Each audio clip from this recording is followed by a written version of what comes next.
제가 들어오기 전에 미처 몰랐는데 자리 배치가 이렇게 되는 거였군요. 네, 제가 감독님 옆에 앉는 걸 줄 알았는데 네. 오늘 오신 관객 여러분들께 인사 말씀 한 말씀씩 드리고 본격적으로 시작하도록 하겠습니다. 감독님부터 해주실까요?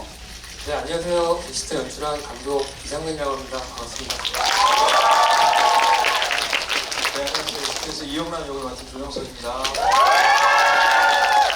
네, 정의주 역할을 맡은 임유나입니다. 콘서트장인 줄. 네, 여러분 성원 감사드리고요. 배우분들이 말씀을 하실 때는 클래시를 아시겠지만 네, 조금만 자제를 부탁드리겠습니다. 감사합니다. 오늘 이상근 감독님, 조정석 배우님, 유나 배우님 오셨는데요. 곧 아마 영화가 빠르면 이번 주 금요일, 약간 늦으면 주말 정도가 되면 아마 500만을 돌파하지 않을까 예측을 해보고요. 300만은 일단 돌파를 했습니다. 축하의 박수 한번 드릴까요? 보통 개봉 첫 주말에 그 배우들과 제작진이 무대 인사를 돌 때 표정을 보면 이 팀이 영화를 어떻게 생각하고 있구나를 대강 짐작을 할 수가 있거든요. 이 팀 기사 보셔서 아시겠지만 연신 싱글벙글 아주 기분 좋게 다니시더라고요. 정말 기분 좋은 주말을 보내셨을 것 같다는 생각이 들어요. 극장에서 관객들, 팬들과 직접 마주하신 소감 어떠셨는지 궁금해요. 감독님이 대표로 말씀해 주실까요? 네, 이렇게 또 대교로 이렇게 LX관에서 꽉 채우신 분 앞에 제가 서 있는 게 잘 느끼지가 않고요. 일단 영화 보신 주변 분들, 가족분들, 친구들, 그리고 인터넷상 이런 여러 가지 정보들도 다 보고 있고요. 거기서 좋은 글도 있고 혹은 뼈 때리는 말도 좀 있지만 좀 즐겁게 그래도 보고 많은 관심 주셔서 되게 좀 당황스럽기도 한데요. 아직 모든 것이 좀 첫 경험이라서 아직 제 머릿속에 아직 다 들어오지 않아서 좀 뭔가 느껴지기 힘든 지점도 있고 현실적이기도 한데 굉장히 그래도 즐겁고 새로운 시간을 좀 보내고 있는 것 같습니다. 네, 배우분들도 아주 즐겁게 관객 여러분들과 지금 만나기 위해 극장에 오셨고요. 오늘 좋은 얘기 많이 나눌 수 있도록 하겠습니다. 좋은 이야기도 많이 들려주세요. 일단 감독님 마이크 잡으신 김에 하나 먼저 질문을 드리고 차차 질문을 드리도록 하겠습니다. 영화에 중요한 대사가 나오죠. 이 두 분의 대사는 아니었고 용남의 친구의 대사로 나오죠. 지진 쓰나미 그런 게 야 재난이 아니야. 지금 우리 상황이 재난 그 자체야. 이런 대사가 맥주집에서 나오죠. 그 대사가 저는 굉장히 인상 깊게 기억에 남았고 관객 여러분들도 아마 그 대사를 기억하실 텐데요. 사실 이 딱 두 캐릭터의 세대가 뭔가를 자꾸 좀 포기해야 하는 세대잖아요. 그리고 우리가 흔히 그냥 헬조선이라고 부르는 그곳에서 제대로 뭔가 뜀박질 한번 해보지 못한 세대인데 그 세대를 위로하고픈 마음이 깃들어 있는 영화가 아닐까라는 생각이 들었고요. 가만히 있느니 좀 뭐라도 하자, 깜놀하게 한번 뛰어보자 이런 패기를 가진 영화라는 생각이 들었어요. 아마 감독이 스스로에게 하고 싶었던 이야기를 조금 구체화시킨 게 아닌가라는 생각이 들었어요. 재난 영화라는 장르가 먼저 생각이 나셨어요? 아니면 청춘 세대에 대한 이야기로 출발하셨어요? 일단 오랫동안 영화 감독을 꿈꿔왔고 데뷔작을 어떤 걸 할까에 대한 고심도 많았는데요. 일단 대부분의 창작자가 그렇듯이 아마 자기 얘기를 녹여내는 것이 첫 번째였던 것 같습니다. 그래서 어쨌든 데뷔작은 인생에서 한 번뿐인 시간이고 그런 기회고 이때 내가 할 수 있는 얘기, 내가 가장 잘하는 얘기를 하고 싶다는 것은 항상 가지고 있었던 생각이고요. 엑시트를 생각할 때는 재난 영화의 어떤 장르적인 틀 안에서 시작을 해보자 이런 것보다도 어떤 장르과도 이 안에 들어있는 내용들은 다 똑같았을 거라고 생각합니다. 그래서 아마 재난물이든 어떤 다른 장르가 들어왔어도 아마 그 안에 지금 담고 있는 얘기들은 아마 지금처럼 비슷하지 않았을까라고 생각을 하고요. 초기에 잡았던 아이템, 그런 아이디어, 영감들이 재난의 형식을 빌어왔기 때문에 지금 제가 하고 싶었던 얘기가 그 안에 온전히 담겨있지 않았을까? 그런 생각을 합니다. 네, 아마 이 영화의 메시지에서 위로를 받으신 분들도 계실 거예요. 교훈을 얻으신 분들도 많을 테죠. 옥상문을 꼭 열어야 한다라던가 간단한 구조신호 정도는 외워두는 게 신상이 좋다라던가 여러 가지 교훈도 남겨있는 영화예요. 조정석 배우님의 특유의 능청스러운 리듬감, 이 영화에서 굉장히 탁월하게 발휘가 됐죠. 이 배우가 무대에서 보여줬던 순발력, 감각들 이런 거 생각하면 사실 스크린으로까지 그게 이어지는 게 그렇게 이상한 결과는 아닌 것 같아요. 어쩌면 당연한 결과이긴 한데 사소하지만 그런 장면 한번 떠올려 볼까요? 그 가족 행사 가기 전에 거울 앞에서 머리 가르마 때문에 짜증내는 장면이 이 배우가 아니면 누가 그렇게 할 수 있었을까라는 생각도 들고 헬스장 창문에서 캐틀벨 던지려고 하는 그 사소한 장면도 이렇게 맛깔나게 살릴 수가 있을까 하는 생각을 모두가 하실 텐데요. 그 어떤 특유의 리듬감을 조정석 배우는 좀 타고난 면이 많은 것 같으세요? 아니면 우리가 모르는 철저한 연습과 노력에 비친 게 조금 더 많다고 생각하세요? 아무래도 철저한 연습과 그렇죠. 피하는 노력과 네. 타고난 것도 있는 것 같아요. 정말. 일단 워낙에 이제 연기 공부를 많이 해온 배우들은 다 이제 그래서 이제 그때부터 이제 뭐 그런 뭐 순발력이라든가 아니면 그 순간에 어떤 호흡들을 캐치해낸다든가 뭐 이런 것들 물론 이제 개인적으로 가지고 있는 각자 개인마다 가지고 있는 성향이나 아니면 뭐 어떤 그 재능이나 뭐 이런 것들은 분명히 있겠지만 열심히 훈련한 결과 뭐 그런 거 아닐까요? 네. 그리고 되게 파격적인 장면이죠. 예, 하이가 네, 저도 굉장히 인상 깊게 생각합니다. 저는 사실 그 리듬감, 유머, 타이밍 이런 것들은 눈치에서 비롯된다고 생각하거든요. 눈치가 느린 사람은 절대로 잡아낼 수 없는 감각들이라고 생각해요. 옆에서 보시기에 어때요? 조정석 배우는 눈치가 좀 빠른 편이에요? 네, 빠르신 것 같고요. 그래서 눈치 없는 용남이가 너무 힘드셨죠? 예, 옆에서 보면서도 제가 진짜 깜짝깜짝 놀랄 만큼 정말 센스가 엄청 뛰어나신 것 같아요. 그래서 그런 타이밍이나 이런 리듬 같은 것도 오빠는 철저한 연습을 통해서 그렇다고 말을 하시지만 제가 봤을 때는 정말 즉흥적으로 이렇게 나올 수 있는 부분에서는 더 정말 타고난 게 있기도 한 것 같고 정말 용남이를 표현하는 데 있어서도 그렇지만 진짜 정석 오빠 자체에도 정말 센스가 엄청 넘치는 그런 분이신 것 같아요. 근데 그게 제가 좀 부연 설명을 드리자면 정말 많은 분들과 같이 사적인 공간에서 이분 저분 막 여러분들 많이 만나면서 느끼는 거는 너무나 센스가 좋고 그리고 너무나 순발력이 뛰어나신 분들이 너무나 많잖아요. 근데 저희들은 그런 순발력과 그런 센스들을 카메라 앞에서 연기를 통해서 그걸 표현해내야 되니까 분명한 훈련이 필요하다라는 얘기를 좀 더 붙여서 말씀드립니다. 순발력을 타고난 사람은 많지만 난 노력도 한다. 라는 얘기인 거죠? 기자님? 네. 그래서 이제 저희가 카메라 앞에 서는 이 사람들이기 때문에 예. 네, 유나 배우님의 얘기 잘 들으셨죠? 파트너에 대한 어떤 상찬을 준비를 해주시길 바라겠고요, 조정석 배우님. 조정석 배우가 연기한 대사 중에 가장 인상적인 대사 혹시 있으세요? 어떤 게 기억이 남으세요? 대사 말고 행동이 조금 더 기억에 남는 분들도 물론 계시겠죠? 저는 이 촬영 자체가 굉장히 배우들에게 어려웠을 거란 생각을 하는데 의외로 이 대사가 굉장히 어려웠을 거란 짐작을 해봤어요. 용남이 모두 옥상으로 올라가요 라고 소리를 지르잖아요. 이 대사가 모든 이후의 행보의 시작점 같이 선언하는 대사거든요. 근데 이게 의외로 촬영하기 진짜 어려웠을 것 같다는 생각이 든 게 뭐냐면 너무 코믹해도 안 될 것 같고 너무 진지해도 안 될 것 같고 연기 톤을 잡아나가는 게 진짜 어려운 대사였을 거라는 생각이 들었어요. 실제로는 어땠어요? 이 영화를 촬영하면서 제가 느낀 저희 영화의 톤앤 매너에 대해서는 우리 영화의 매력을 먼저 생각해 봐야 된다고 생각했어요. 저희 영화가 가지고 있는 어떤 신박한 어떤 매력은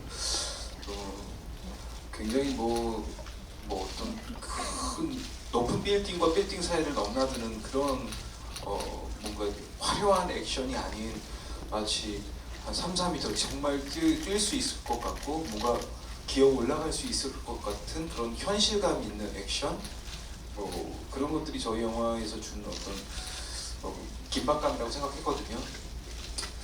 현실감 있는 용남이를 그리려고 노력을 했던 것 같아요. 그러다 보니까 코미디 그러니까 누가 봐도 이건 너무너무 재밌는 장면이라 해도 그 장면이 되게 결실감 있게 아주 큰 빅재미를 드릴 수 있는 장면은 아니지만 그런 것들이 조금씩 쌓여서 이 영화의 톤앤 매너가 결정지어질 것이다 라는 생각은 분명히 했던 것 같아요. 그래서 현실감 있게 접근한 것이 아마 그 장면이 정말 되게 코믹스럽게 보이지도 않고 되게 아주 정말 심각한 상황임에도 불구하고 뭔가 간절하면서 쏟아나오는 그런 대사가 아닌 느낌?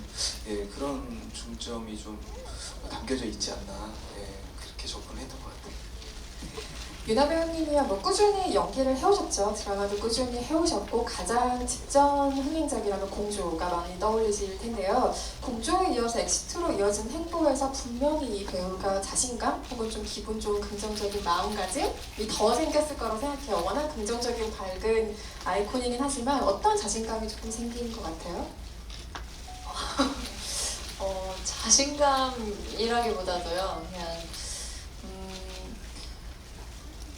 물론 이렇게 이 캐릭터를 또 좋아해 주시고 이제 영화를 좋아해 주시고 좋은 시선으로 바라봐 주신 부분들이 많은 것 같아서 기분이 좋은 건 물론 있는데, 그럼으로 인해서 이렇게 좀 자신감이 많이 생긴다거나 좀 뭔가 큰 변화가 막 저에게서 작품을 촬영하고 임하는 데 있어서 큰 무언가 변화보다도 그냥 이 이후에 제가 다른 캐릭터를 하거나 뭔가 이제 작품을 임할 때 좀 더 제가 힘을 낼 수 있는 그런 에너지가 좀 더 되지 않을까. 뭔가 자신감과는 조금 다른 느낌인 것 같아요. 물론 이렇게 좋게 봐주셔서 너무 좋지만 그런 부분들로 인해서 제가 이후에 뭔가 좀 안주하면서 가는 그런 부분들이 생기는 거는 없는 것 같고요. 여전히 어떤 작품을 할 때마다 긴장되고 또 어떻게 표현해야 될지 고민되는 부분들은 항상 있는 것 같아서 그런 부분들을 너무 좋게 봐주신 게 너무 고마운 느낌은 큽니다만, 네. 자신감과는 조금 다른 부분인 것 같아요. 네. 안주한다는 것에 대해서는 아무도 염려하지 않을 것 같은데요. 뭐 1, 2년 우리가 봐왔던 사람도 아니고 10년 이상 꾸준하게 어떤 패턴을 가지고 활동했던 사람이 보여준 성장이라는 게 있잖아요. 연기를 하실 때 우리에게 그만큼 믿음을 좀 더 주셨으니 조금 더 힘있게 나아가셔도 좋을 것 같다는 생각이 듭니다. 네. 의주가 서랍에 놨던 그 산악용 고리가 결국에는 이 모든 이야기를 책임진다고 생각을 해요. 용남의 집에는 옷장에 산악용 용품이 엄청 쌓여있잖아요. 문을 열면 막 와르르 쏟아질 정도로. 의주도 어쩌면 그럴지 모르죠. 집에 산악용 용품을 쌓아놨을지 모르지만 왠지 이 인물은 정말 딱 그 산악용 고리 하나만 남겨놨을 것 같다는 생각이 저는 들더라고요. 어떤 마음에서 그걸 남겨놨을 거라고 생각하셨어요? 우선 의주의 전사에 대해서 이제 감독님하고 얘기를 했을 때, 의주는 이제 국문과 출신이고 또 임용고시를 준비하던 학생이었는데 그런 본인의 전공을 살리지 못한 현실 속에서 이제 그런 다른 직업, 다른 분야에서 일을 하게 되고 있다 보니 좀 더 의주의 캐릭터에 있어서 퍽퍽한 현실을 살아가는 회사원이라는 그런 타이틀이 붙은 게 아닐까라는 생각이 들어요. 물론 뭐 감독님께서 더 잘 말씀을 해주실 수 있겠지만 그렇기 때문에 그런 부분에 있어서 의주한테도 가장 본인이 하고 싶었던 걸 했었던 시기, 그리고 뭔가 항상 즐겁고 뭔가 행복했던 추억이 많았던 그런 시기가 대학 생활 시기이지 않을까라는 생각이 들어요. 그래서 그때를 좀 더 추억하고 좀 간직하고 지내는 그런 마음에 그 산악용 고리, 카라비너가 그런 오브제가 되지 않았을까라는 생각이 듭니다. 결국에는 그 무거운 카라비너가 두 사람의 연결고리가 되어주기도 하고요. 사실은 그 연결고리가 처음과 끝을 정말 다 책임지는 영화인 것 같다는 생각도 들어요. 네. 카라비너 설정에 대해서 살짝만 설명을 드릴까 싶어서, 일단 그 영화 초반에 용남이 바라봤던 카라비너와 우주가 가지고 다녔던 카라비너는 같은 거고요. 그 카라비너는 두 사람이 대학 시절 동아리를 파인딩이라는 산악 동아리 이름이 파인딩이라고 설정을 했었는데, 그 루트 파인딩에서 따라서 뭔가를 찾는 행위, 그것이 뭔가 어울릴 것 같아서, 그래서 용남의 그 바라보는 카라비너는 어쨌든 그 동아리를 가입하면 하나씩 쥐어준다고 설정을 했었고요. 용남의 카라비너를 자세히 보시면 파인딩 25기라고 적혀 있고, 우주가 가지고 다녔던 거는 파인딩 29기라고 적혀 있어요. 그래서 파인딩하기 힘들었어요. 파인딩 파인딩 29기고, 파인딩하기 힘들었어요. 그래서 이제 의주는 그 파인딩 29기라고 적힌 그 카라비너를 기념 삼아서 가방에 액세서리처럼 붙이고 다녔던 거고요. 영남이가 초반에 그 카라비너를 바라봤던 지점도 그 카라비너를 통해서 뭐 과거에 찰나했던 시절, 좀 자기가 뭔가 되게 재밌었던 그런 시절을 떠올림과 동시에 의주를 좀 더 떠올리지 않았을까, 네, 그런 생각을 합니다. 네. 파인딩 못 찾으신 분들 얘기 들으셨죠? 다시 한번 영화 보셔야 됩니다. 파인딩을 찾아서. 그 주동석 배우님 준비되셨을 것 같은 질문 한번 드려볼게요. 유나 배우의 파트너로서 발견한 매력에 대해서 여쭤보고 싶은데, 워낙 뭐 근성을 가지고 뭔가 열심히 하는 모습 같은 거 워낙 얘기를 많이 하셨던 것 같아서, 근데 의외로 공조에서도 우리가 발견했지만 코미디 연기에 감정이 좀 있는 배우인 것 같다 생각을 했거든요. 보시기에 유나 씨가 하는 코미디 연기 감정은 뭐라고 생각하세요?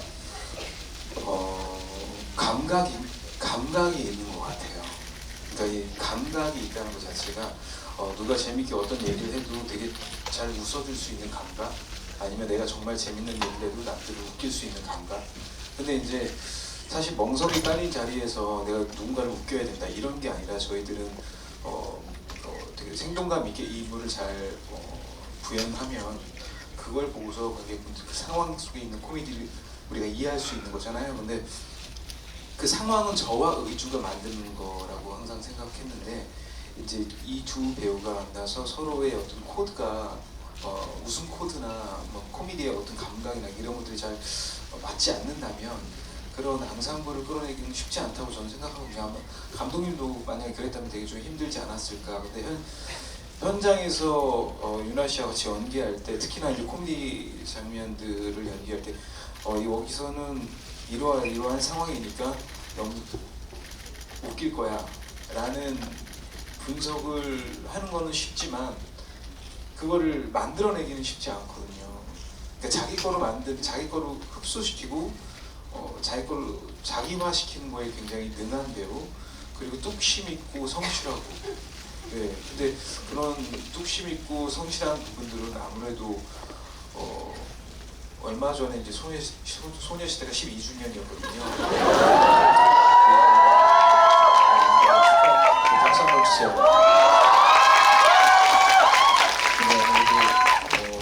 물론 분야는 다르지만, 그리고 오랫동안 연기를 해온 배우지만 그런 오랜 연예계 활동을 하면서 어떤 다져진 어떤 뚝심, 그런 것들이 분명히 연기에 묻어난다고 저는 생각하고요.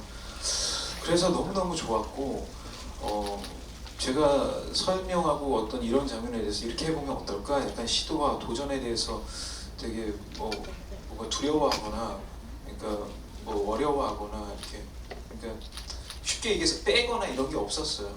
네, 그래서 정말 저희 영화 보시면 아시겠지만 유나 씨가 이렇게 요정처럼 아름다운 유나 씨가 되게 너무 심하게 망가질 때도 있고, 근데 그런 부분들의 어떤 그런 뭐 중점을 찾는다거나 이런 게 현장에서는 전혀 볼 수가 없었어요. 네, 그래서 너무 멋있었고 같이 호흡하기도 너무너무 즐거웠고, 그리고 이제 공적으로 촬영하고 현장에서 이제 이 작품을 만들어가는 그 현장에서도 너무 좋았지만, 사적으로도 되게 좋은 동생이고 너무 착한 동생, 그래서 더 믿음도 가고 되게 좋았던 것 같아요. 답변 준비 오래 하셨네요. 아니, 이런 자리가 있다면 사실 인터뷰 하는 자리에서 유나 씨 얘기 많이 했지만 그 시간이 이렇게 딱 정해져 있기 때문에 저의 어떤 정말 속 마음들이나 제가 느꼈던 부분들을 이런 자리를 빌어서 말씀을 드릴 수 있으면 좋겠다라는 생각이 들었죠. 네, 저는 옆에서 오빠를 보고 배운 것뿐입니다. 정말 이게 정말 배우들끼리 호흡이라는 거는 곁에서 느껴져요. 아무리 이게 말로 꾸미려고 해도 그 진정성이라는 게 진짜로 느껴지거든요. 근데 상대 배우가 이렇게까지 이야기를 하는 건 아마도 정말 그런 모습을 보여주셨기 때문일 거예요. 두 배우의 호흡이 이 영화의 어떤 재미와 결을 책임질 확실한 요소이기 때문에 나올 수 있는 얘기인 것 같기도 하고요. 엑시트의 또 하나의 감점은 속도감인 것 같아요. 이 속도감이 떨어지면 사실은 게임 끝이라고 봐도 좋은 영화인 것 같은데, 다만 속도감이 좋다라는 건 굉장히 결과론적인 이야기고, 이렇게 되기까지의 과정은 되게 어려웠을 거란 생각이 들어요. 왜냐하면 크게 보면 탈출을 꾀한다가 끝이에요. 거기서 인물의 동선과 행동이 계속 반복되죠. 달리고 넘고 올라가고 뛰고 이것만 계속 본다면 얼마나 단조롭겠어요. 그런데 영화를 보셔서 아시겠지만 절대 단조로운 패턴이 아니죠. 이 상황을 얼마나 다양한 모습으로 돌파해 나갈 것인가에 대한 굉장히 치밀한 계산들이 있었을 거라는 생각이 들어요. 감독님 초기 아이디어와 비교하면 지금 완성된 영화의 버전은 어때요? 굉장히 많은 아이디어를 덧붙여졌겠죠? 아니 오히려 지금은 축소된 버전이고요. 아, 네. 그 이전에는 굉장히 좀 많은 미션 스테이지들이 한 세네 군데 더 있었던 걸로 기억을 하고요. 좀 더 뭔가 액션적으로 강한 부분도 있었고 아니면 조금 더 아이디어적으로 조금 볼 수 없었던 지금보다 훨씬 더 생각지도 못했던 방법들의 어떤 그런 미션 격파에 대한 아이디어들이 있었는데 말씀하신 대로 너무 동호반복이 되다 보면 아무리 재미있는 장면이라도 지루함을 느낄 수가 있다 판단해서 프리프로덕션 과정에서 알맹이만 빼놓고 조금 덜어낸 부분이 있고요. 그리고 편집적으로도 조금 더 빠른 호흡을 가기 위해서 아무래도 노력했던 부분도 사실이고 그리고 영화가 아무래도 저희 영화 자체가 뭔가 속도를 빠르게 가지 않으면 자칫 관객분들이 생각을 너무 깊게 하시게 되면은 뭐 분석이라든지 저게 말이 될까라고 자칫 옆으로 가실 수 있기 때문에 그런 단점도 좀 상쇄할 수 있도록 좀 편집적으로 빠른 호흡과 리듬 거기에 좀 중점을 잡기 위해서 좀 노력을 했습니다. 또 하나의 강점을 꼽아보자면 이 영화가 재난 영화의 클리셰, 그러니까 계속 동호 반복처럼 반복되는 어떤 장르의 패턴을 비껴갔다는 건데요. 보통 한국 재난 영화의 특징이 있는 것 같아요. 이 주인공들이 재난의 상황 자체로 직면을 해야 되는데 재난을 둘러싼 사회적인 상황에 직면하는 게 사실은 한국 재난 영화의 특징인 것 같다는 생각이 들거든요. 그런데 이 영화는 이를테면 컨트롤 타워에서 뭐 어떻게 이들을 구출할 건지에 대한 장면이 없고 로맨스가 중심에 놓이지 않고 민폐 캐릭터도 없죠. 뭐 강경 씨가 연기한 캐릭터가 약간 아주 미운 부분을 담당하고 있긴 하지만 테러로 인해서 죽은 사람들의 모습을 필요 이상으로 이 영화가 보여주지도 않아요. 굉장히 조심하면서 찍었다는 인상들이 있는 거죠. 스스로 어떤 기준들을 세우셨어요, 감독님? 일단 구점장님의 어떤 직장 내 성희롱적인 그런 뭐 행동들은 좀 지탄받고 좀 양용할 수 있지만 사실 그분이 빠르게 퇴근시킨 아르바이트생들은 목숨을 부지했다는 점을 생각하시면 그 구점장이 실질적으로 제일 많은 사람을 살렸다고도 볼 수 있는 지점이 있고요. 그 구점장은 사실 어떻게 보면 저는 위치적으로 보통의 사람들이 살기 위해서 할 수 있는 행동 이게 뭐 비난받아 마땅해야 된다라고 생각은 하지 않았어요. 일반적인 사람들이 할 수 있는 정도의 행동이다.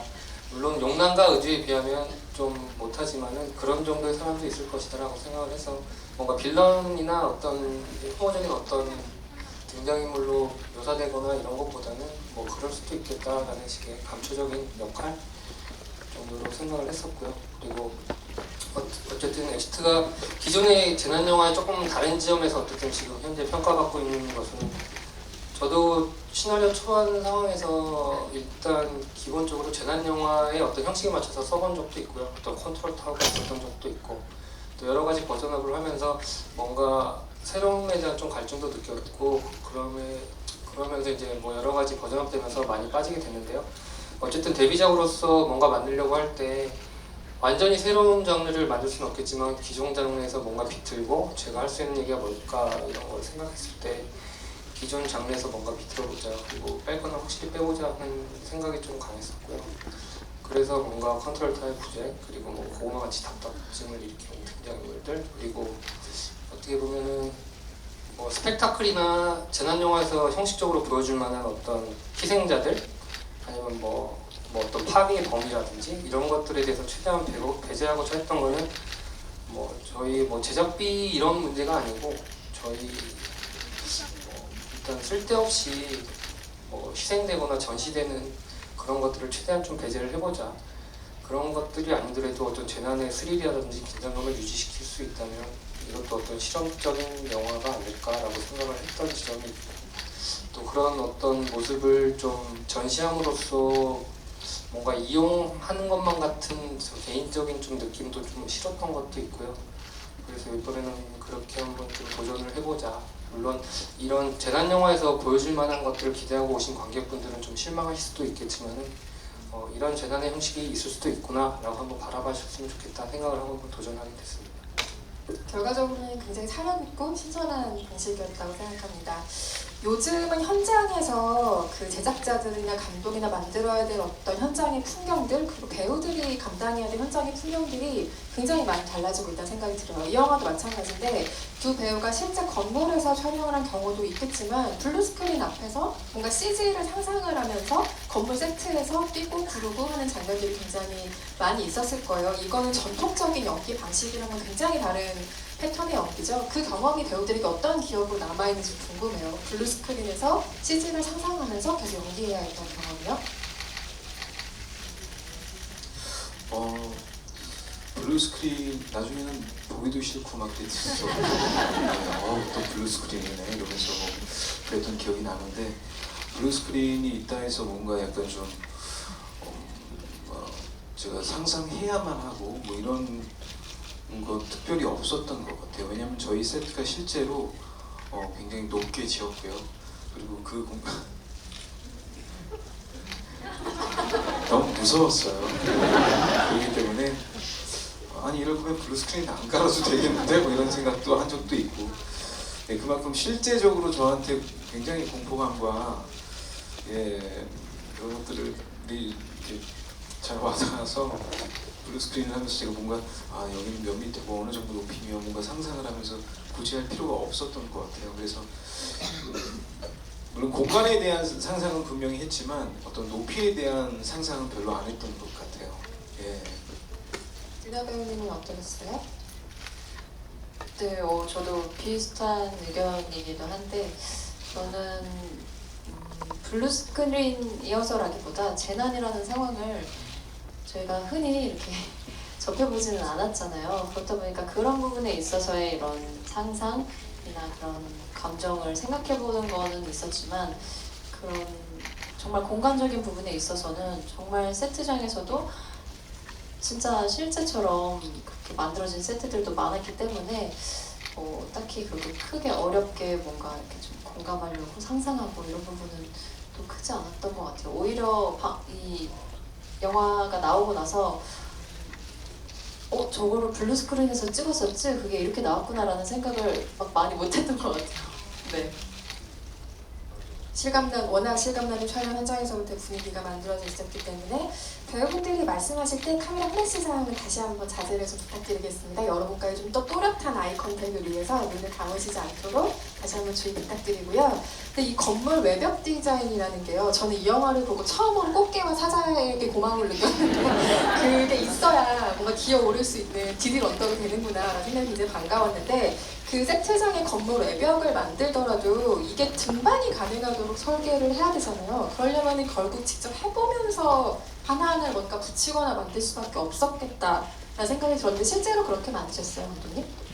네, 일단 정확한 높이는 기억은 나지 않는데 12에서 15m 정도였던 걸 기억하고요. 일단 용남이 그 사자성을 올라가는 그 과정에 그리고 저희 그 작업을 같이 함께했던 그 김자비 코치님께서 일단 저희와 같이 동선을 크게 짜고 거기서 팔 길이와 다리 길이 어떻게 뻗어야 되는지 일단 거기에서 동작적으로 거기 표시를 하면서 저희가 거기에 요철이라든지 어떤 벽돌 이런 것들을 붙이면서 루트를 개척을 했고요. 실제적으로 그것도 간단히 박아서 한다고 했는데 일단 정석 씨께서 이제 너무 이제 잡는 부분이 저희가 생각을 못하고 미끄럽게 만들어서 굉장히 힘들어하셨던 그런 기억이 있어요. 그래서 저희가 다음날 촬영을 위해서 조금 더 갈기도 하고 그런 처음에 초반에 되게 힘들게 작업했던 배우분이나 저희들이나 그랬던 기억이 있었던 것 저 같아요. 익숙해지니까 네네. 시간도 좀 필요하니까요.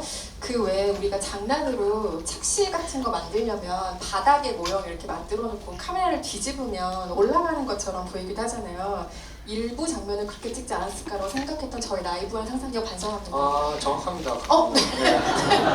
그거는 그러니까 뭐 말씀하신 거랑 조금 다른데 일단은 부감에서 찍게 되면 이제 정석 씨가 약간 우주인처럼 이렇게 좀 위로 올라가게 되는 형식이 되거든요. 그래서 저희는 그냥 화면을 뒤집어서 간단하게 뒤집어서 이제 조금 했던 건 있고요. 조금 디테일한 어떤 클로즈업 네네. 같은 것들이 필요한 네네. 장면이잖아요. 네네. 네. 관객 여러분 오늘 질문이 많으실 것 같아서 지금부터 관객 질문을 받아보도록 할 텐데요. 저희가 오늘 준비한 선물이 있어요. 많이들 보셨겠지만 이 엑시트 생존 키트를 선물로 드릴 거고요. 안에 어떤 내용이 들어있는지는 받아보시고 확인을 해보시기 바라겠습니다. 선착순으로 드릴 거고요. 네, 질문을 받아볼 텐데 유나 배우님이 한 분 진입해 주시겠어요? 여기 앞에 네, 세 번째 줄에 계시는 분? 네.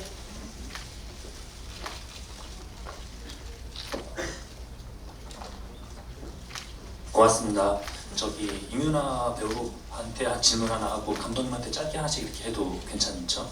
네, 하세요. 예, 저 이윤아 배우 이런 자리에서 좀 민망하긴 한데 혹시 차기작도 액션 장르인지 아니면은 어떤 장르로 이제 하고 싶은지 좀 들려주시면 감사하겠습니다. 그리고 감독님한테 질문은 거의 마지막 부분에 가면은 이제 두 남녀 주인공이 이제 크레인이 있는 빌딩으로 가다가 추락하는 장면이 있거든요. 저는 그 장면에서 결국 한 명을 죽이나 싶었는데 나중에 이제 크레인에서 결국 다 살아났잖아요. 근데 그 중간 단계를 그 편집반장에서 이렇게 삭제하신 것 같은데 원래 어떤 과정을 이렇게 넣으셨다가 이렇게 빼신 건지 좀 들려주시면 감사하겠습니다.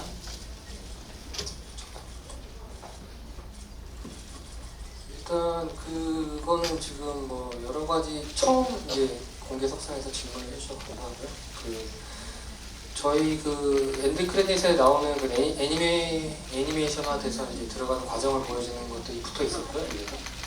붙어 있었는데 그리고 그런 과정들 여러 가지 편집의 버전이 생기긴 했었는데 그런 어떤 용남과 의지가 살아남았다라는 것을 보여주면은 그 뒤에 오는 부모님의 감정이라든지 또 용남우주가 등장했을 때 어떤 그런 관객들한테 던져주는 그런 의미나 감정이 좀 살지가 않았어요. 직접적으로 붙여봤을 때. 그래서 저희가 편집적으로 여러 가지 다각도로 협의하고 여러 버전을 만들어 보면서 현재의 것이 제일 베스트다라는 게 결론에 이르고요. 다소 불친절할 수는 있겠지만 그것이 저희가 어떤 모니터적으로나 여러 가지 봤을 때는 그래도 베스트였다라고 말씀드릴 수 있을 것 같아요. 그것이 확실하게 어떤 결과론적으로 둘이 어딘가로 들어갔다 보시는 것보다는 어떤 약간의 불친절한 상상력이나 아니면 혹은 예리한 분들은 다 아실 수도 있었을 것 같고요. 그것이 끝까지 봤을 때 두 사람이 어딘가로 들어갔다 이런 동선이 어쨌든 쿠키는 아니지만 애니메이션으로 설명이 된다는 지점에서 그것이 그래도 지금의 베스트였다라고 말씀드릴 수 있을 것 같습니다. 네, 그리고 저는 아직까지 이제 차기작을 정해둔 거는 없고요. 계속 꾸준히 작품을 검토하고 있는데 제한을 두고 있는 캐릭터나 장르는 없습니다. 그래서 제가 매력을 느끼거나 아니면 뭐 끌리는 작품이라면 모든 걸 다 열어두고 생각을 하고 있기 때문에 딱히 제한적이거나 정해두거나 하고 있는 건 아직 없습니다. 이 자리에 영화 관계자 혹시 계시다면 꼭 참고해 주시고 팬들도 이 얘기를 널리 알려주세요. 모든 부분이 열려있다는 것을. 다음 질문 받아보겠습니다. 이번에는 조정석 배우께 한 분 지목을 부탁드리겠습니다. 저 먼저 손을 제일 먼저 드셔서 예 지금 힘드시고 남자분 안경 쓰시. 안 던진 분이 두 분이었어요. 죄송합니다. 감사합니다. 일단은 조정석 배우님께 감사하는 말씀 드리고 싶은 게 저 세 번째 불러주시는 거라서 제 라이브 톡, 라이브 챗, 여기 메가톡까지 세 번째 다 불러주셔가지고 아니 되게 인상 깊게 손을 드세요. 어쩔 수 없이 눈에 확 띄어갖고 예 저한테 감사하는 일이 아니라 되게 1차를 하다 보니까 뒷깨알 되게 많이 보이더라고요.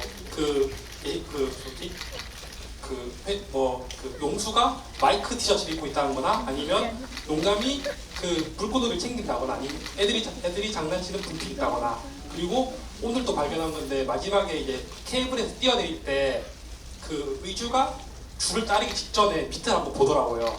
그게 의주는 이미 안전망이 있는 거를 알고서 자른 건지 아니면 그냥 밑을 본 건지가 궁금했습니다. 그래서 배우님들도 연기하시다가 이런 거는 정말 깨알 스타일이다. 이런 거를 느끼신 적이 있는지 궁금하고요. 그때 라이브 톡에서 500만 하면 공약 말씀해 주신다 했는데 혹시 준비했는지 궁금합니다. 맨 마지막 질문 유 경험자 다르네요. 네. 맨 마지막 질문에 대해서는 제가 먼저 말씀드릴게요. 500만이 된다면 저희들이 그때 그걸 저희들이 자체 회의를 계속 하고 있거든요. 뭐가 제일 좋을지 정말 뜻깊고 뭔가 의미 있는 그런 공약으로서 뭐가 있을지 아직 고민 중입니다. 분명히 그때가 되면 아마 저희들이 예 말씀드리고 하려고 해요. 그거는 좀만 기다려 주시면. 하트 표시 해주세요. 감사합니다. 네, 디테일. 그리고 숙연했다고 하기는 그렇고 사실 영화 감독님들께서 사실 웬만한 영화들에서는 설정을 다 하시기 마련이고 그것이 이제 확 드러나느냐 아니면 뭐 꽁꽁 숨겨놓기보다는 은근하게 드러나느냐 하는 차이인 것 같고요. 어떻게 보면 거기 기호에 따라서 많이 까느냐 안 까느냐 정도의 차이인 것 같고요. 일단 뭐 명수의 티셔츠 같은 경우는 말씀드리면 단계별로 맨 처음 등장했을 때는 완전히 처음 끝까지 다 채웠고요. 그 다음에 모든 씬을 넘어가면서 하나씩 풀었습니다. 그래서 하나씩 풀어가면서 마지막에 내지를 때는 완전히 풀 수 있도록 설정을 했었고요. 그리고 뭐 다 말씀드리면 좀 연차하시면서 찾는 재미가 없으실 것 같아서 이를테면 의상적으로 좀 더 재밌는 부분을 발견하실 수도 있을 것 같고요. 용민이의 경우도 어떻게 보면 이스터 에그라고 할까요? 그 넥타이 쪽을 보시면 뭐 발견하실 수도 있을 것 같아요. 그런 게 있고요. 그 다음에 의주가 바라봤던 시점은 사실은 뭐 여기 영화를 다 보신 분이시니까 그 아래쪽에 있던 그 안전구조망은 아니었고요.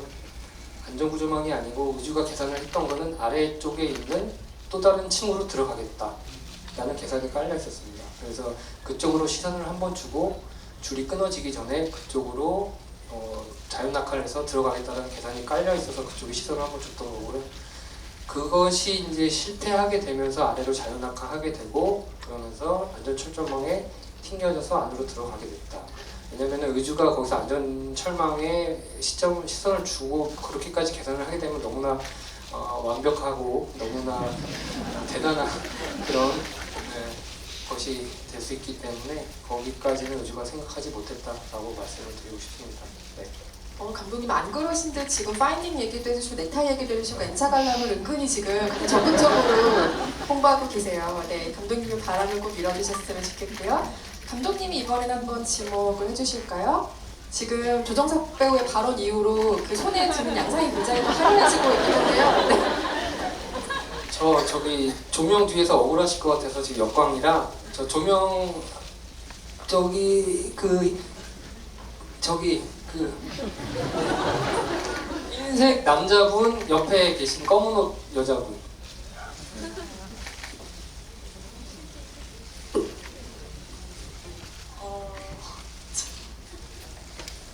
영화 끝부분에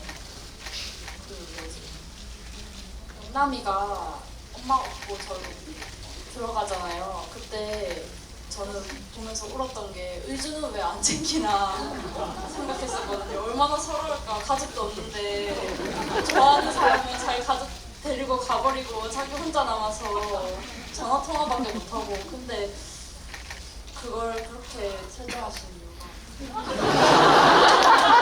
네, 이것도 의주를 챙길 수 있지 않았나. 죄송합니다. 그 예전 버전에는 의주의 가족도 등장을 했었는데요. 그것이 효과적이지 않다라는 스스로의 결론이었고요. 의주의 부모님은 제 설정상 제주도에 계십니다. 진짜로 제주도에 계신다고 설정을 했고요. 제주도에 계셔서 사고 소식을 듣고 뒤늦게 오신다라고 설정을 했고 의주가 집으로 통화하는 장면도 찍었었습니다. 그리고 그런 것들이 영화의 어떤 서사나 진행상 크게 도움이 되지 않는다라고 생각을 했고요. 지금상. 그리고 마지막에 의주를 챙기지 않는다라는 느낌이 드실 수도 있겠지만은 어찌됐건 거기서 영남의 가족들이 고생했네, 뭐 우리의 며느리, 뭐 약간 이런 식으로 가게 된다면 너무나 저조차도 이거는 기대하는 바가 아니었다라고 말씀드릴 수 있어요. 거기서 뭔가 그리고 의주와 가족들을 분리시켰던 이유는 가족들과 의주가 어떤 그런 걸 바라보면서 두 사람이 되게 뻔하게 한 가족이 되면서 뭐 어떤 그 가족으로 들어가게 된다 이런 한국적인 어떤 사고방식에서 굉장히 좀 약간 좀 저 자신은 좀 별로 그런 걸 보고 싶지 않았던 게 있었어요. 뭔가 둘을 연결시키고 싶지 않다 이런 게 아니라. 네. 그래서 의주의 그런 모습이 좀 처량해 보일 수도 있겠지만 의주의 부모님은 비행기를 타셔갖고 오셔갖고 공항에서 의주에 전화를 받고 오시고 계신다라고 생각을 하시면 될 것 같아요. 근데 의주는 고향이 제주도가 아니고요. 부모님이 제주도에 지금 집을 사서 내려가신 설정이거든요. 의주는 사실은 우리 경기도 어딘가에서 태생한 그런 사람이라고 생각하시면 돼요. 네. 그 설정이 다 있어요. 네. 진짜 저만 알아요. 배우분들한테는 연기적으로 크게 도움이 되지 않는 것들을 말씀을 해드리지 않고 제가 뜨문뜨문 말씀드려갖고 전체적인 연대기를 잘 모르실 수도 있어요. 그래서 제가 뭐 즉석으로 지금 갑자기 막 생각해서 말씀드리는 건 아니고요. 네. 근데 그런 것들이 배우들한테도 도움이 될 때가 있습니다. 너무 많이 알고 있으면 뭐 예를 들어 분필에 대해서 뭔가 너무 많은 의미 부여를 한다거나 이런 약간 오류를 범하기도 하거든요. 마치 내 친구 정희주에 대한 이야기를 지금 들은 것만 같은데 어쨌든 다 설계하신 내용이라고 합니다. 그런데 그건 용남의 얘기도 한번 들어봐야 될 것 같아요. 마지막 장면에서 지금 관객분이 지적을 해주셨잖아요. 의주를 너무 챙기지 않았다. 가족만 가족이냐 뭐 이런 식의 지금 얘기를 해주신 것 같은데 감독님의 의견에 조금 반하는 생각 가지고 계세요? 아니면 적극적으로 동의하세요? 적극적으로 동의합니다. 동의하는데 이제 감독님이 이렇게 말씀해 주시니까 이게 좀 이해가 되기도 하고 지금 말씀하신 건 저희들도 몰랐어요. 그래서 이제 부모님이 제주도에 계신 건 알고 있었어요. 제주도에 계신 건데 의주가 경기도 어느 경기도 출신인지 그리고 몰랐고요. 제주도 출신인 줄 알았어요. 경기도 뭐 수원인지 평택인지 어딘지 나중에 다시 한번 밝혀주시는 걸로 하고 다음 질문 또 받아보겠습니다. 이번에도 유나 배우님이 한 분 지목해 주세요. 어느 분 질문을 받아볼까요? 어디죠? 여기가 어디죠? 아 어디지? 저는 저기 끝에 검은색 티셔츠를 입고 손 들고 계신 남성.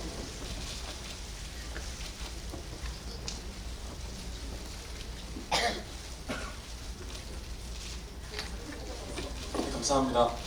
저는 조정석 배우님께 질문 드리고 싶은데 영화적인 건 아니고 제 개인적인 고민인데 저는 이제 연기를 좀 준비하고 있는 한 학생으로서 좀 진로 고민이 좀 있는데 지금 대학교는 전공을 다른 거를 전공하고 있고요.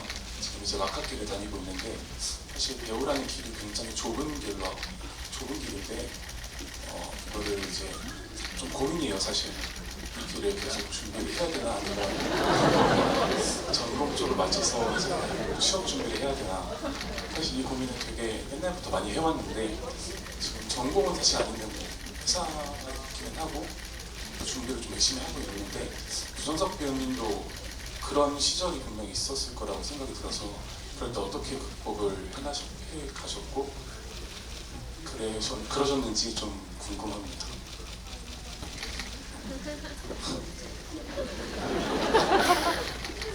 되게 심각한 고민이죠. 되게 중요한 인생에서 가장 중요한 시기일 수도 있고요. 근데 저는 아시다시피 저는 기타로 삼수를 했습니다. 네, 기타를 TMI죠, 여러분. Too much information 좀 얘기를 드려야 될 것 같아서.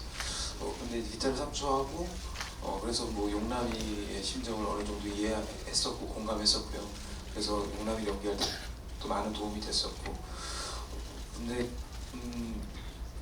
되게 저는 자연스럽게 연기를 하게 됐었어요. 중고등학교 때부터 이제 교회를 다니면서 이것도 TMI인데 여러분 좀만 들어주실 수 있을까요? 네, 그래갖고 교회를 다니면서 연기를 하고 또 안무도 짜보고 그리고 뭐 연출도 해보고 조명도 해보고 음향도 해보고 다 해봤어요. 교회를 다니면서. 근데 저한테는 그래서 연기라는 게 약간 좀 놀이처럼 다가왔던 기억이 나요. 그러니까 저 연기하는 동생들 후배들한테 가끔 되게 정말 너무 몰두해서 너무 진지해져 버리는 동생들이나 후배들한테 제가 항상 가끔 항상은 아니지만 가끔 얘기할 때가 뭐냐면 좀 더 편하게 생각하고 더 뭔가 쉽게 놀이처럼 생각을 한번 해봐라는 조언을 하는데 사실 저한테는 그게 가장 큰 도움이 됐던 것 같아요. 그러니까 제가 연기자가 되겠다 뭐 이런 꿈을 꾼 건 나중이지만 누군가의 추천으로 인해서 누군가의 조언을 통해서 연기에 재능이 있는 것 같으니 한번 해봐. 제가 삼수하던 시절에 이제 그런 얘기를 듣고 제가 실제로 해봤죠. 근데 덜컥 연극과는 한 번에 붙은 거예요. 와, 이 길이 내 길인가? 그러면서 이제 교문 앞에 들어서기 전에 직전에 딱 서서 내가 이 학교를 들어가서 이제부터 입학을 하면 정말 연기만 생각해야지라는 생각으로 했어요. 그래서 그 누구보다도 대학 시절을 그만큼 열심히 훈련하고 연기 공부를 했던 거에 대해서는 되게 자부심이 있거든요. 근데 어쨌든 이런 얘기를 왜 하냐면 사실 저는 되게 자연스럽게 연기를 접했던 것 같아요. 그러니까 누가 연기자가 되지 말라고 해도 연기자가 그 길을 가야 했을 것 같은 느낌이 있었거든요. 근데 지금 말씀하신 게 전공이 아니시고 그리고 이제 연기자가 되고 연기에 대한 꿈은 있으신 것 같고 근데 그 와중에 고민하시는 것 같은데 전 차라리 어떻게 보면은 전공을 더 살려서 가는 쪽이 맞지 않을까. 그 다음에 연기는 용남이처럼 정말 산악부 동아리든 정말 요즘에는 정말 취미로 할 수 있는 연기를 취미로 할 수 있는 어떤 그런 데가 모임이 많잖아요. 그렇지 않나요?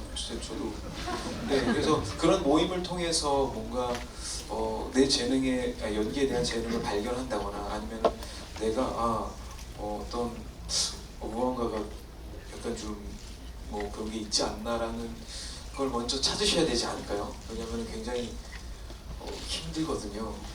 네, 배우에게 어떠세요? 아니, 제가 얘기한 거에 대해서 어떤 생각을 갖고 계신지. 사실 제가 연영과를 안 가고 다른 전공을 한 게 네. 제가 원래 좀 겁이 많아가지고 항상 보험이라는 걸 둬야 돼요. 그래서 이제 그 보험을, 그러니까 꿈에 대한 보험을 이제 다른 전공으로 뒀었던 거긴 한데 항상 하고 싶었어요. 연기라는 게. 근데 하고 싶으시면 하셔야 돼요. 해보세요. 예, 저는 개인적으로 그렇게 생각을 합니다. 정말로. 근데 전공을 살리는 거를 더 추천하긴 해요. 근데 이제 저 하나만 더 말씀드리자면 저는 사실 벼랑 끝 전술이었어요. 예, 이거밖에 없었어요. 그래서 열심히 할 수밖에 없었던 것 같아요. 그래서 다른 건 생각도 못했어요. 근데 뭔가 보험이라는 단어를 사용해 주셨는데 물론 그것도 좋지만 때로는 뭔가 확 시도하고 저질러보는 것도 나쁘지 않은 것 같긴 해요.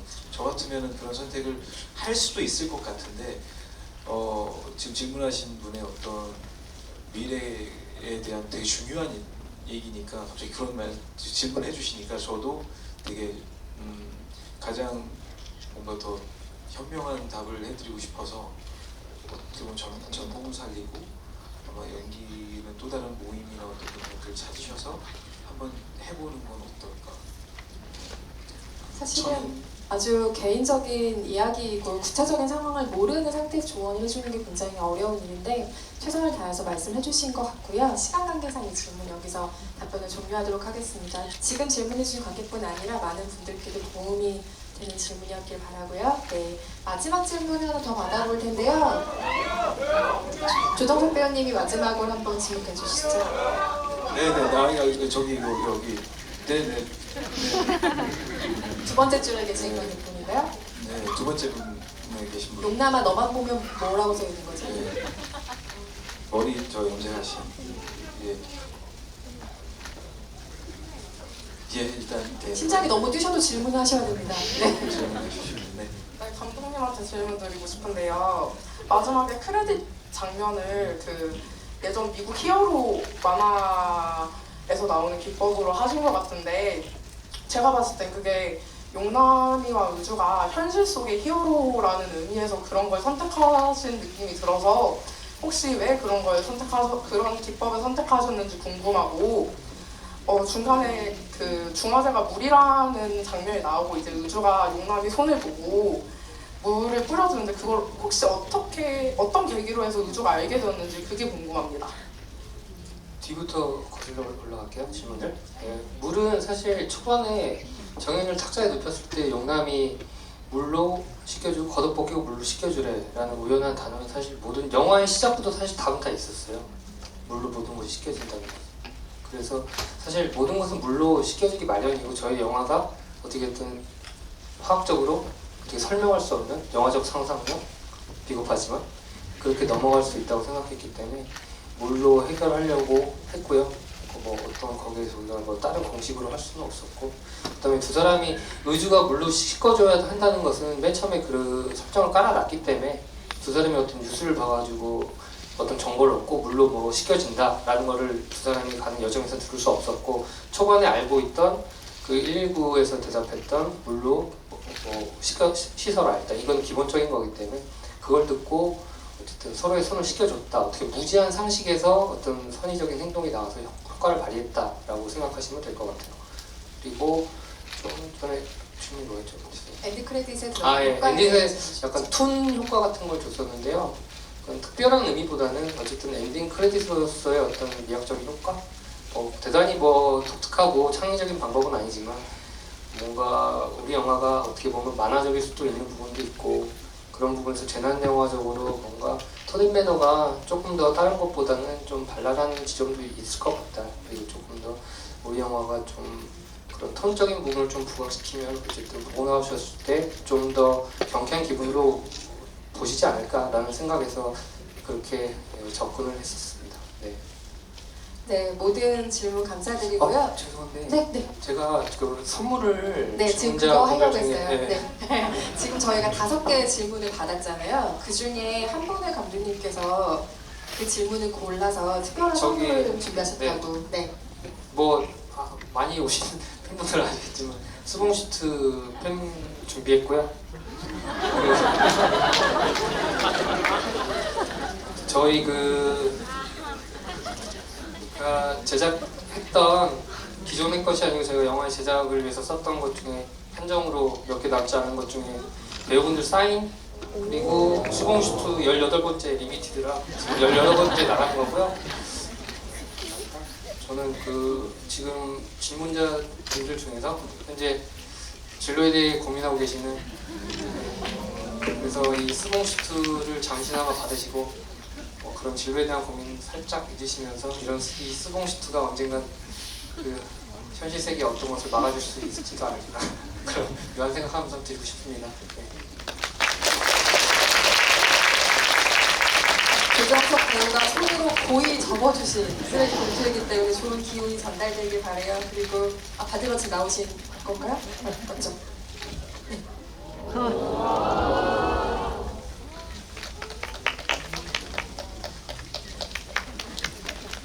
네, 좋은 추억이 됐길 바랍니다. 질문해주신 모든 분들께도 감사드리고요. 오늘 메가토크 유쾌한 자리로 같이 만들어주셔서 감독님 배우분들 감사드리고요. 오늘 마지막으로 인사 한 말씀씩 해주시고 자리를 마무리하도록 하겠습니다. 감독님부터 부탁드립니다.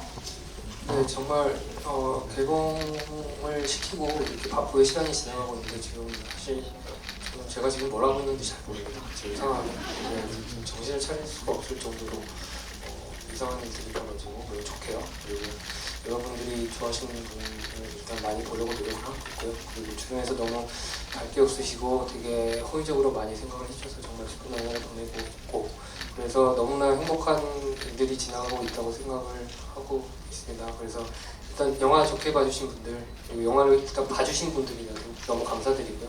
이렇게 좋은 결과를 낼 수 있다는 것들은 정말 기쁘고 저희 노력이 헛되지 않았구나라고 생각을 하고, 어쨌든 지금 제가 드릴 수 있는 말씀은 영화 봐주셔서 정말 감사드립니다 라는 말을 정말 진심으로 전해드리고 싶습니다. 네, 감사합니다.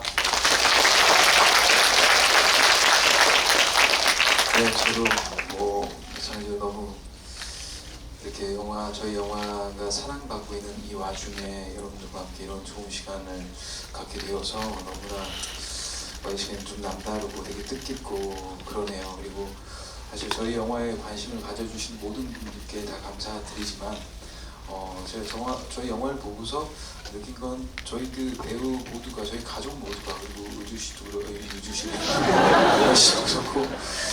모든 등장 인물들이 촬영을 정말 즐겁고 정말 재미있게 행복하게 찍었거든요. 근데 그런 따뜻한 행복에 그런 따뜻한 그런 느낌이 저희 영화에 물씬 잘 이렇게 묻어나는 것 같아서 그것 자체가 굉장히 만족스러웠거든요. 그리고 저희 감독님을 이런 자리를 통해서 잠깐 보셔서 그리고 또 다른 인터뷰를 통해서 이제 많이 아시는 분도 계시겠지만 우리 감독님의 어떤 그 따뜻한 그 마음들과 그 성향들이 저희 영화에 잘 묻어나는 것 같아서 전 그게 제일 만족스럽고 기분 좋거든요. 그런 부분들로 인해서 저희 영화를 따뜻하고 되게 아껴주시고 사랑해주시는 많은 분들한테 이 자리를 빌어 진심으로 감사하는 말씀을 꼭 드리고 싶습니다. 조심히 돌아가세요. 감사합니다.